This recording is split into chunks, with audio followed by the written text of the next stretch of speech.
a few days back.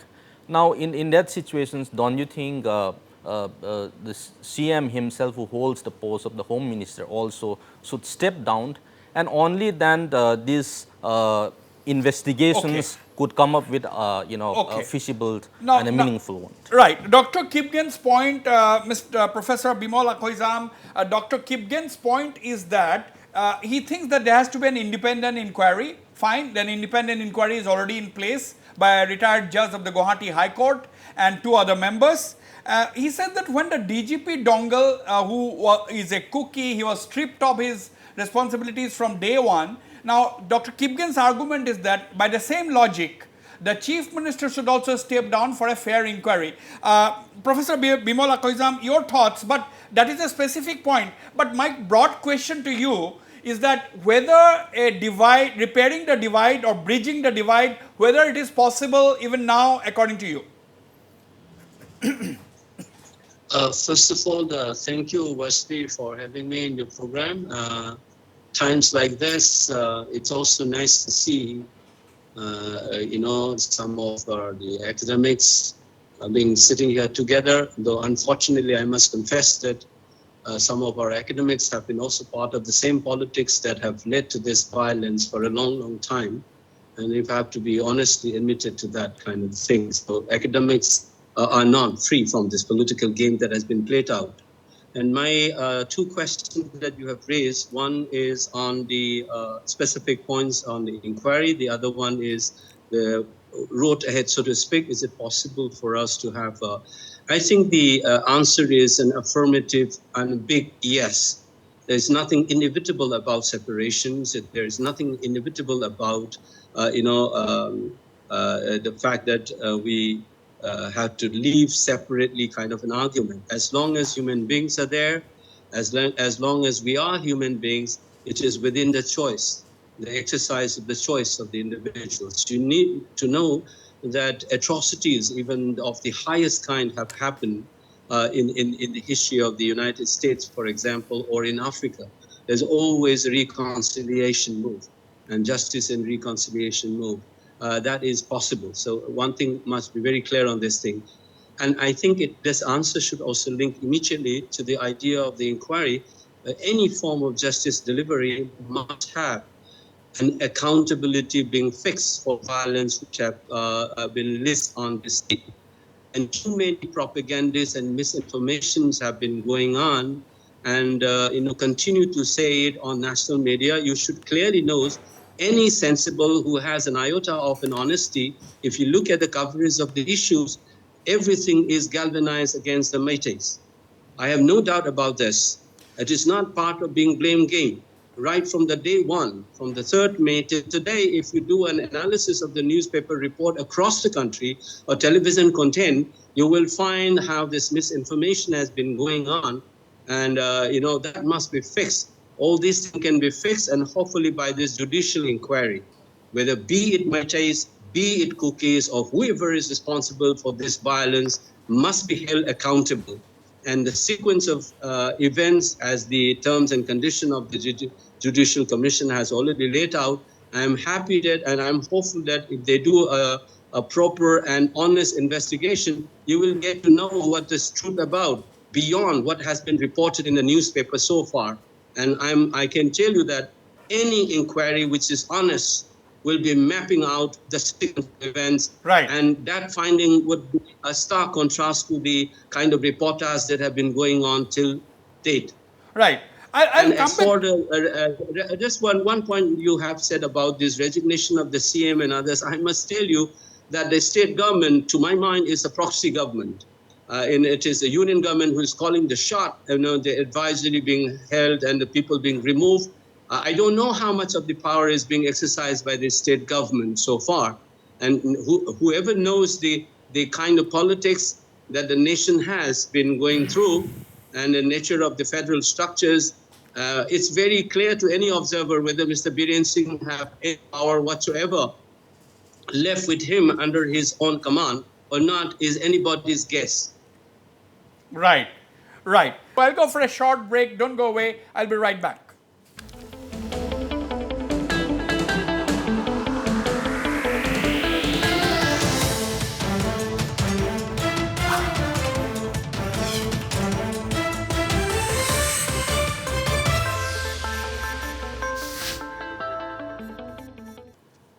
Okay, welcome back. Let me once again try to go to Professor 𝗂𝗏 Hussain, Professor of Political Science in Hyderabad University.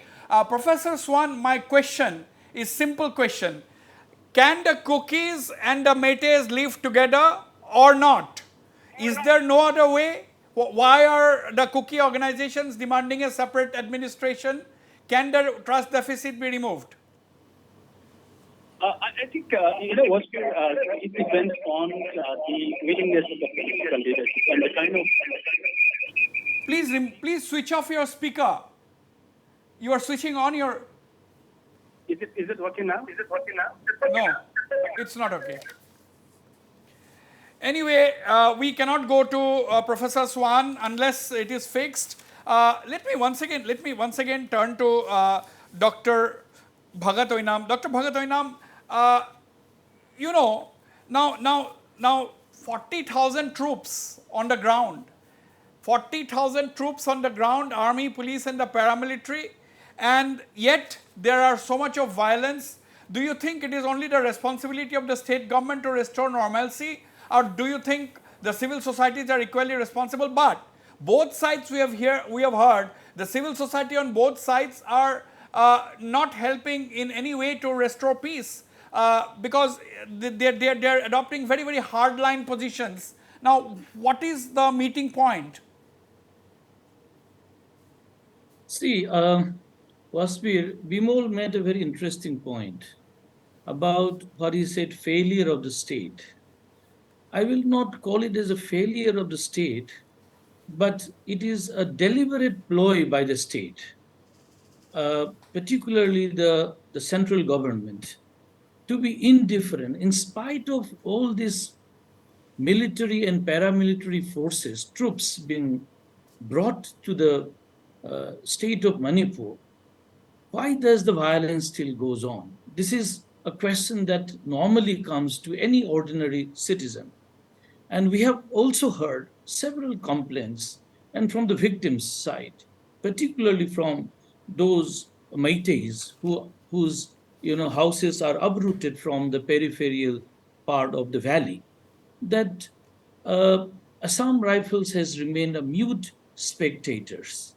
Now, this being a mute spectator for quite some time, I don't know whether this was defiance of the uh, high command order by the cadres, or is it the high command themselves who advises them not to engage into any sort of a confrontational position.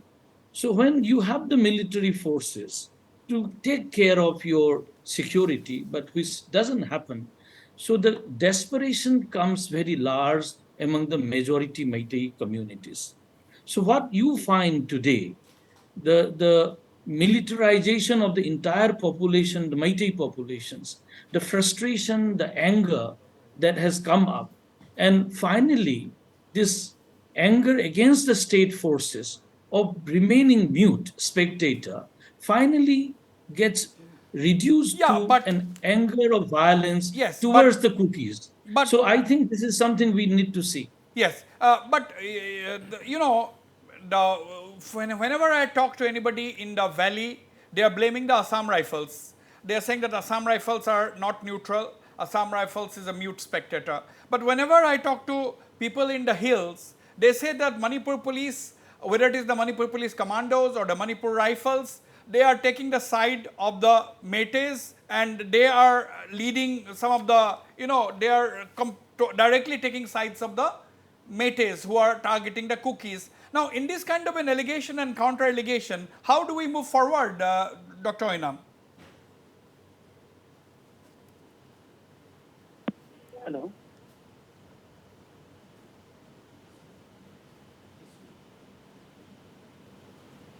Okay. Okay, we lost that audio with Dr. Bhagat Oinam. We'll fix that. Okay, I'll come to you, 𝗓𝗏𝗂𝗧𝗪, and I'll come to you also, Dr. 𝗓𝗏𝗂𝗧𝗪. But let me try my luck once again with Professor Swan. I don't know, my producers are not telling me anything at all, with whether he's there or not. Okay, Professor Swan, your comments. Yeah, can you hear me now? Yes, yes. Go ahead. You see, I am amused by the victim card that Bhagat and Bimala plays, as if the cookies as propagandists or as rioters have unleashed a chain of riots in the state. After all, let us understand the fundamental cause of this mayhem, which is an institutionalized riot system from the very start.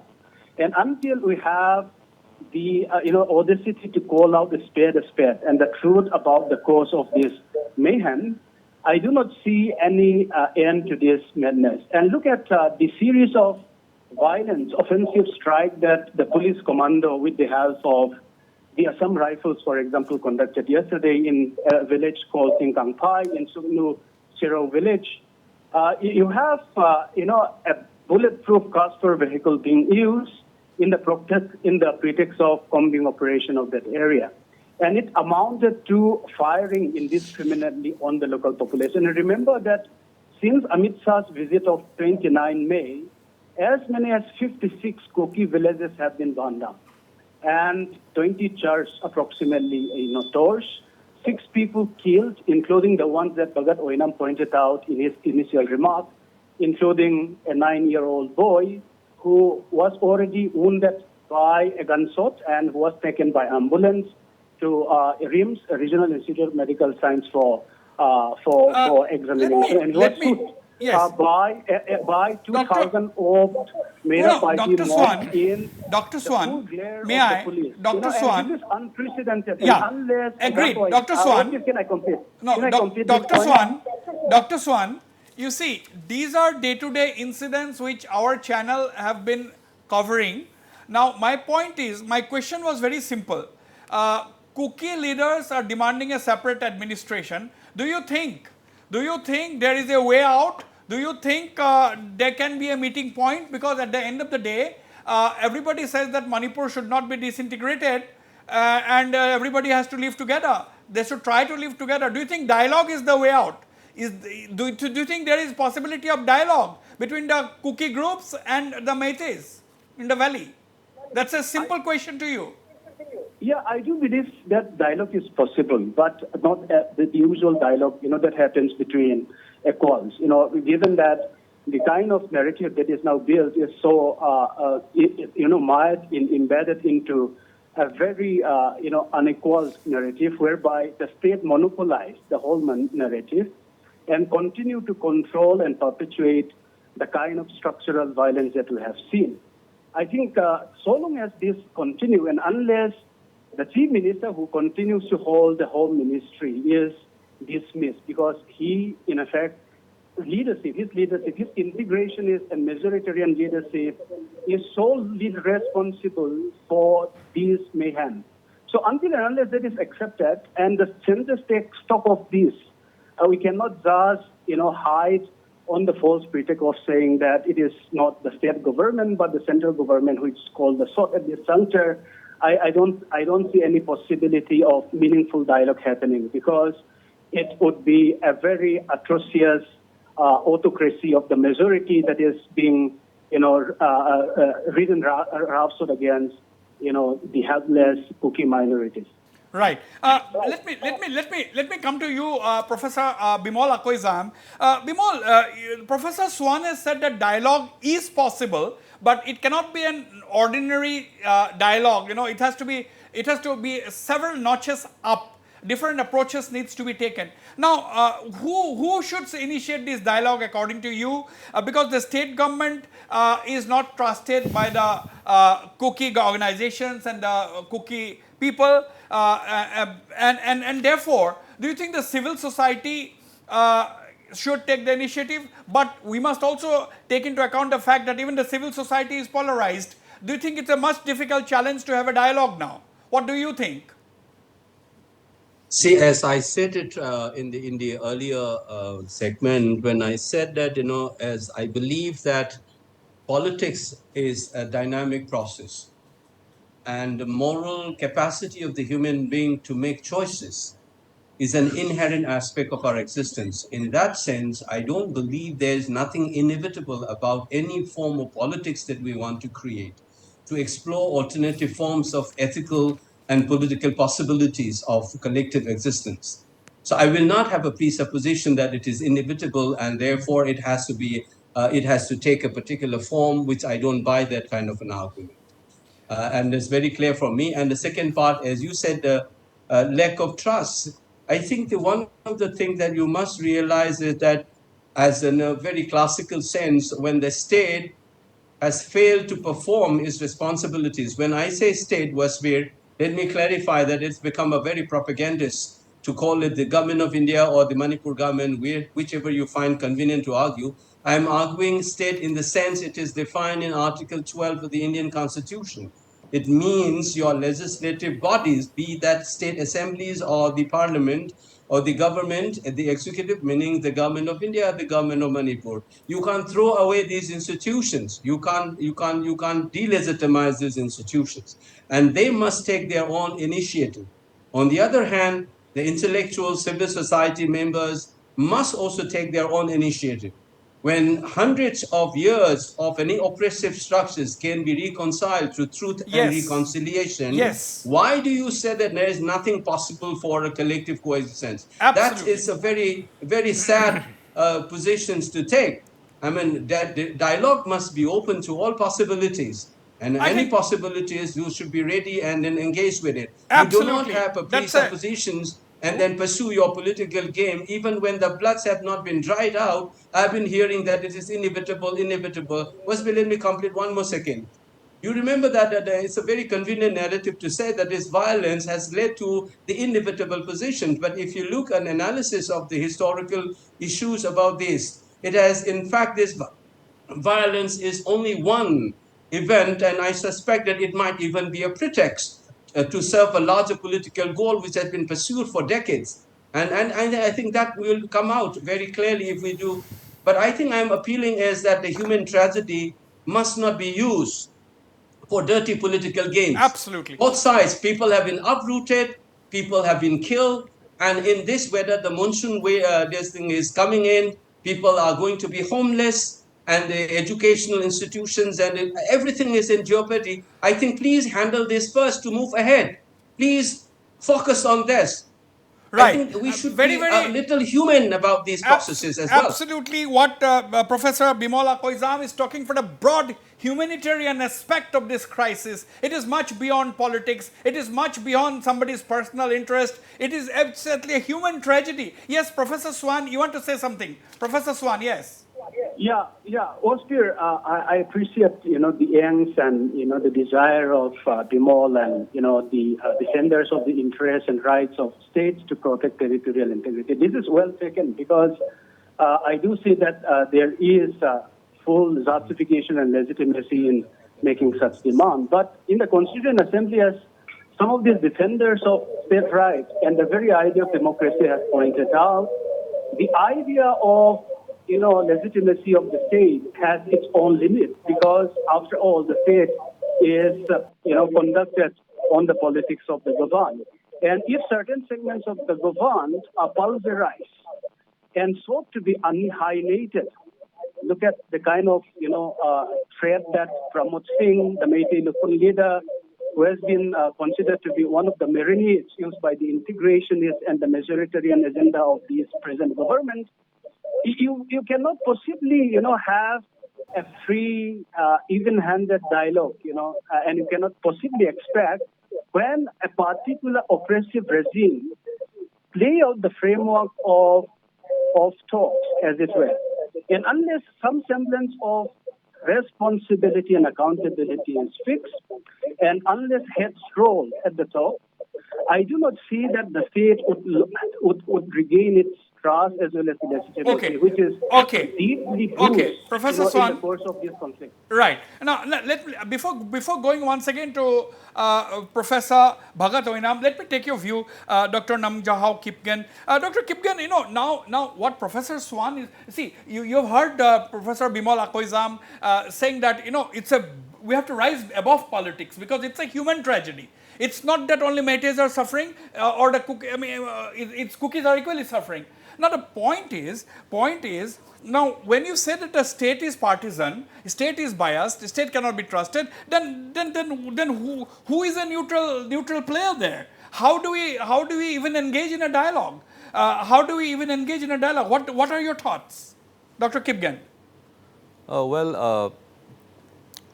What we could actually see is that since the visit of our Home Minister, there's an appeal for normalcy and peace. But on the other hand, there's still the violence has been continuing unabated. And in much of the scenario, we could see that the 𝗂𝗏𝗧𝗏 communities are always on the defensive rather than the offensive. So therefore, we could actually sit here comfortably, talk about peace, the road ahead, and so on and so forth. But what actually goes on in a ground reality is, something which is bothering us and then disturbing us. In fact, yesterday in the wire, the Meitei Lipund chairman, Mr. Pramod Singh, actually made a very, disturbing statement saying that, given a chance, we will try to blow and swipe away 15 kilometers towards 𝗘𝗏𝗂𝗶𝗫, the district which I belong to. So this, in some sense, which in the organization which is also, a perpetrator and then very much actively engaging in this current ongoing unrest. So in such a scenario, I don't see any sort of, solution coming so easily, because the hatred within and then the kind of animosity is so redent and so penetrated so deep that it is very much impossible to really even think of coming to a negotiation. So therefore, having said my point, what I feel is that it is always important, and then the idea is to have, if we can't, sustain to stay happily in a single family, it's always good to, part ways and live peacefully as neighbors. So this is one argument and point which I would like to make at this point. Let me turn to Professor 𝗏𝗏𝗧𝗖𝗵. Professor 𝗏𝗏𝗧𝗖𝗵, the valley has 10 to 11% of Manipur's total land mass. It has got 40 MLAs. The hills comprise 89 to 90% of the state's area, only 20 MLAs. Do you think it's something to do with this feeling of discrimination that has been going on for a long time? Somebody who is occupying 80 to 90% of the land mass and having 20 legislators, and valley areas where just 10% or 11% of the land mass having 40 MLAs. Do you think these are some of the reasons, or do you think the cookies are saying that Meiteis are an advanced community, already advanced, they have a well-established history and civilizational culture, and now giving them tribal status will deprive the cookies of their dues? How do you look at these arguments? Okay, let me be, there are 2-3 issues that you have flagged off for me. First point is, Meitei society is fairly complex. It doesn't have a homogeneous voice. So the voice of, for instance, Meitei Lipun is not necessarily the voice of the entire Manipur. And this is a tradition within the Meitei society that we have had different viewpoints, sometimes complementing, sometimes contradicting. But people do exist together. So that is something that other hill tribes could learn from the Meiteis, to have their own viewpoints yet live together. Secondly, on the issue of what you call 10% versus 90%, this is a long story, an old story, and 60 versus 20. Now, one should see that 90% of the land in the hills, of course I agree that all the entire 90% is not habitable because there are reserved areas, reserved forests and protected forests. The whole issue escalated of using those reserved and protected forests. This is one. The second is the 10%, or 11% you call the valley. You have the river, you have what you call the lake and many others. And this percent, what you call 6-7%, is habitable for everyone. It is not exclusively for the Meiteis. Anyone can buy a land. So it is not about Meitei land or a tribal land. Let us not put it in that way. Whereas in the hills, it is a scheduled tribe communities who resides, and Meiteis, being a Meitei, even I cannot go to the hills and buy a land. Whereas in the valley, it is open. It is like any other place in India. This is one. Second point, and third point is on the representation. So 40 seats that you say, in fact, it is 41. 𝗘𝗏𝗏𝗂𝗧𝗏 one side is also unreserved. So 41 seats are not reserved for the Meiteis. 41 seats are unreserved seats. A Kuki can come and contest, and Nepalis have contested and all even won from the 𝗘𝗏𝗏𝗂𝗧𝗏 area. Whereas the 19 seats in the hills are exclusively reserved for the scheduled tribes. Meiteis cannot go and contest election there. So please do not make this as if it is a 40 versus 20. Let us be clear, it is 41 unreserved seats and 19 reserved seats. So all the time putting it as, Meitei versus the tribals is a very bad politics and propaganda. Finally, can you, as you know, Wasbir, the entire Northeast MPs, how many it would be? Assam has 12, I believe. 14. So it will be Assam has 14. Some 20, yeah. So how many it is? It is 20. It is far lesser than the MPs of Bihar and UP. Will that mean that we say that we are discriminated and we should have the equal number with the rest of the country? This is what democracy is. Right. Let us accept that. Now, let me go to Professor Swan. Professor Swan, you see, at the end of the day, every decision has to be taken by the lawmakers. At the end of the day, let us admit, the decisions cannot be taken by the civil society. Decisions have to be taken by the government, and the government comprises elected representatives. Now, my question to you, Professor Swan, is that there are 10 Kuki Chin MLAs. there are 10 𝗘𝗂𝗀𝗃 MLAs, and out of which 7 belongs to the BJP, which is the ruling party, and 2 of them are ministers. Now my question is, when they are not in Imphal, they are demanding a separate administration. Now, who raises the voice? Is it only agitation that is the way left? Don't you think the MLAs should speak out on the floor of the House? Is there a situation? Is it possible for them to speak out on the floor of the House? What do you think? At the end of the day, they are elected representatives, isn't it? They are the voice of the people. I think, Wasbir, let us understand for a fact that, the demand for separate administration is not in the agitation mode, because they are compelled rather to take this as, the point in which they have been forced at the 𝗘𝗲𝗥𝗧𝗛, right? Because they are all avenues exhausted by these MLAs to, in effect, displace the chief minister who has, presided over a regime which is selectively targeting with xenophobia, with very targeted appellations, very broadly general, which in effect flies off the face of records, like the question of illegal immigrants, the question of coffee planters and so forth have been brandished around as if the whole of coffee populations are indicted in this. And this is uncalled for as well as unacceptable, because after all, all of these, drug peddlers, gun runners are also inevitably dominated by, Valley population. In fact, if you look at the Superintendent of Narcotics and Drugs and Border Affairs report from 2017 to 12, you'll find that overwhelming number of people who trade in all these drug trades are from the Valley area.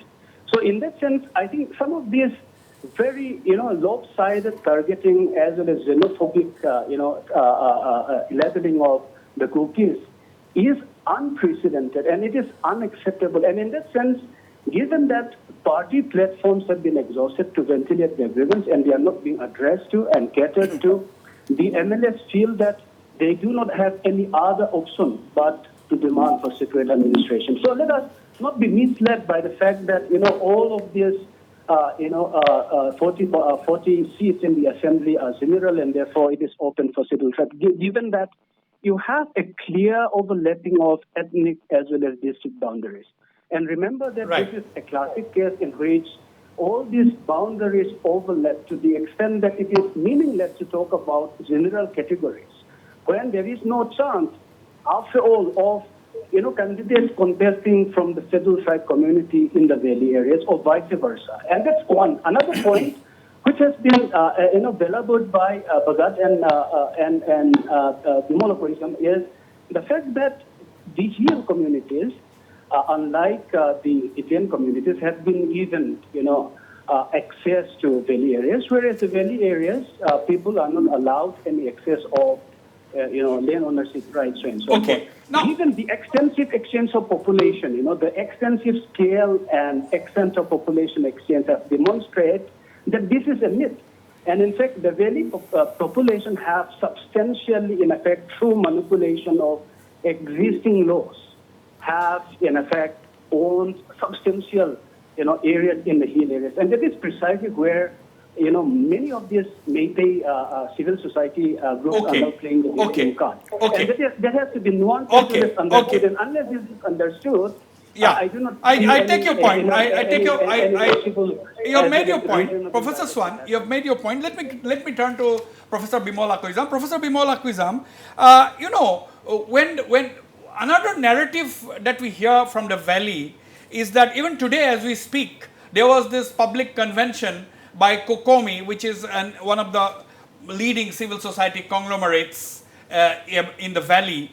𝗘𝗂𝗀𝗃 organized a public convention that was very widely attended. Now, the whole convention was to come up with a strategy to fight, quote-unquote, narco-terrorism, narco-terrorists. That was the moot point, one of the main points why this public convention was held. And now another narrative that Bimal we hear is that there is a lot of armed people from Myanmar side coming up with guns and they are engaged in the fight. They are the cause of the firing. Now, if a large number of armed Myanmar men, whether they are Myanmar insurgents from Myanmar, now the question comes, we have a border, we have the border guards. Now, how do we explain this? Because this kind of narrative can create a lot of complications, isn't it? How do you convince the people, whether they are Indian nationals, they are Myanmarese nationals, how the common people, how do you convince the common people about that? Wasbir, very quickly. First of all, it is very unfair to Suwan, particularly because his sound. I didn't get to hear whatever he said, so it's very unfair on his part, but he's not able to express in a dialogue. I must be able to listen to him, and I hope he listens to our voice at least.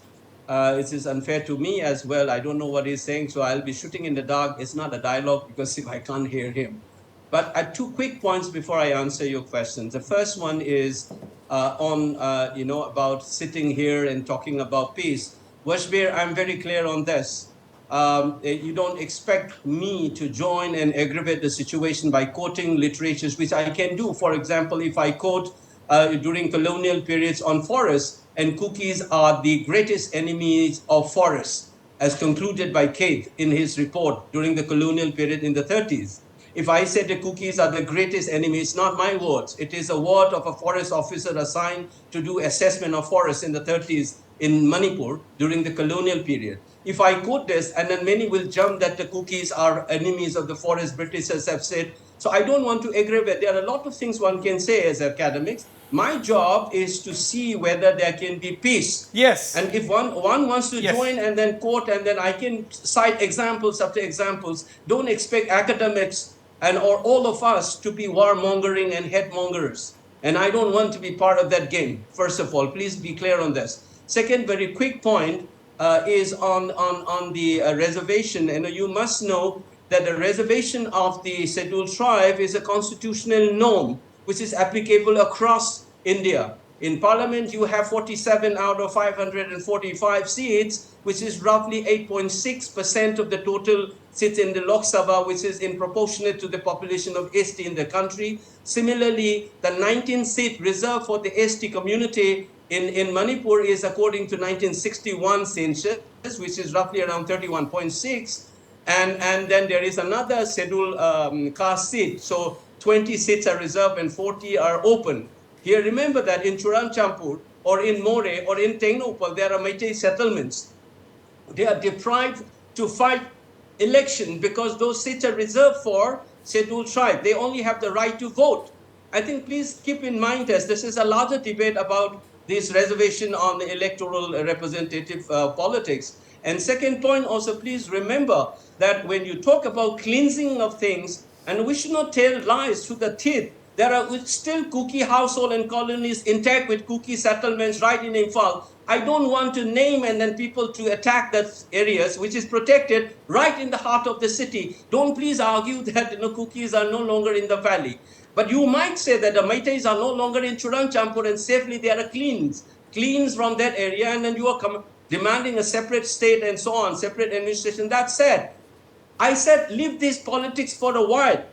Let's see and take care of the victims on both sides. Let's talk about peace. You want to fight it out, you can take it out on the table and fight it out for your separate administrations, your autonomy. Let's talk it later on. At least at this moment, please concentrate on this. Now, last, your question on illegal immigrants. You remember that illegal immigration isn't a problem in India, particularly in the Northeast because of the porous regions, porous borders that we have. It is an issue in Mizoram as well. You know that there is a famous pop icon in Mizoram who was born but had came to Mizoram and it became popular. He was holding an Aadhaar card and it has been issued among the Mizos. Yes.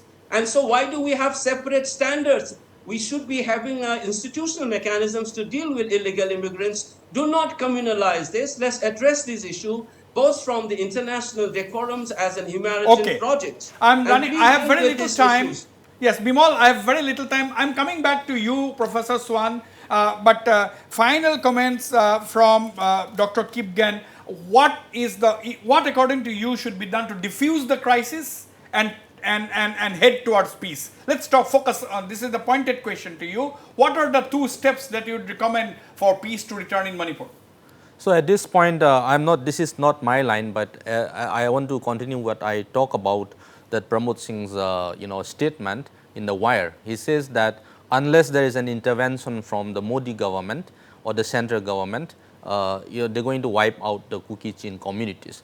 So therefore, there is a clarion call from those perpetrators to say that unless there is an intervention that is in the form of president's rule, and in fact today even the 𝗘𝗍𝗂𝗧 women's are actually staging a peace rally in front of the Home Minister, urging to impose the president's rules. Okay. So therefore, I think that is the only way out at this moment. So it requires a central intervention. As we speak, several 𝗘𝗍𝗂𝗧 civil society organizations like the 𝗘𝗍𝗂𝗧 the 𝗘𝗍𝗂 Students Organization, ITLF and others are camping in Delhi waiting to meet Union Home Minister Amit Shah. And there are unconfirmed reports that the 𝗘𝗍𝗂𝗧 Mothers Association has already met Union Home Minister Amit Shah a short while ago, a couple of hours ago in fact. Now, Professor 𝗘𝗂𝗧𝗏 is talking about central intervention.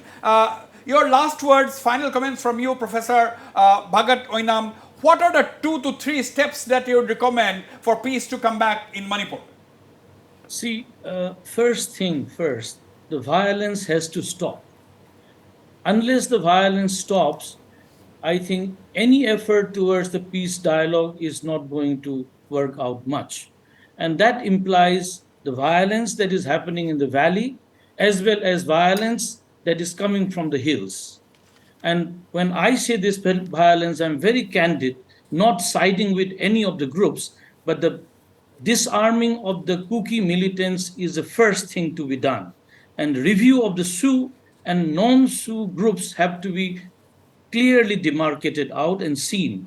Secondly, the armed groups, even in the valley, whether they are arms taken away from the police station or they are having their own licensed guns, I mean, somehow this has also to be checked. Unless you check these both, peace talk is far, far away. And still far away is any form of a dialogue, any form of alternative arrangement that we can still keep for future to discuss. Right. Right, absolutely. Very clear-cut suggestions. Professor 𝗏𝗏𝗧𝗏 is talking about disarming people who have weapons. Professor Swan, your 2 steps towards peace in Manipur, what are your recommendations? What is your prescription? I think, first of all, first thing first, we have to break this institutionalized riot system immediately. The state is fully complicit.